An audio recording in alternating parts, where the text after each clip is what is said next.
దానిమ్మ చెట్టు అంటారు. ఎందుకు నేను ఈ చెట్టు దగ్గర ఉన్నాను అనే దానికి తెలియజెప్తాను. దానిమ్మ చెట్టు చాలా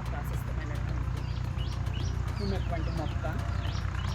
యాక్చువల్గా నోబెల్ ప్రైజ్ వచ్చినటువంటి సైంటిస్ట్ కూడా ఏం చెప్తాడు అంటే దీంట్లో నైట్రిక్ ఆక్సైడ్ ఎక్కువ ఉంటుంది దానిమ్మ రసంలో, కాబట్టి చాలా మంచిది. బీట్రూట్ కూడా నైట్రిక్ ఆక్సైడ్ ఎక్కువ ఉంటుంది, చాలా మంచిది.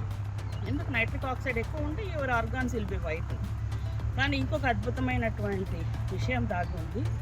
మామూలుగా మనకు ఐరన్కు ట్యాబ్లెట్లు ఇస్తారు, ఐరన్ పెనుములో చేసుకోండి, ఐరన్ వస్తే మంచిది బాడీకి అని ఈ మధ్య రీసెర్చర్స్ చెప్తుంటాయి.